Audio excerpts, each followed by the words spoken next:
فبظلم من الذين هادوا حرمنا عليهم طيبات أحلت لهم وبصدهم عن سبيل الله كثيرا فبظلم من الذين هادوا حرمنا عليهم طيبات أحلت لهم.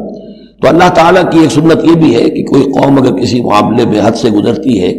تو اس کو سزا کی ایک شکل یہ بھی ہوتی ہے کہ حلال چیزوں سے بھی محروم کر دیا جائے، حرام کر دی جائیں.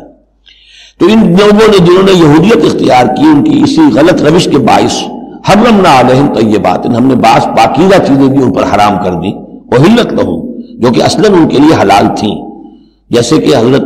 یعقوب علیہ السلام نے اگر اونٹ کا گوشت کھانا چھوڑ دیا تھا تو اللہ تعالیٰ تورات میں فرما دیتے کہ بھئی یہ حرام نہیں ہے، یہ تو اسرائیل نے، حضرت یعقوب نے خود کر دیا تھا. اللہ نے کہا اچھا ٹھیک ہے، ان کی جو ہے یہ سزا رہے، ان پر جو تنگی ہے وہ رہے. وَبِصَدِّهِمْ عَنْ سَبِيلِ اللَّهِ كَثِيرًا،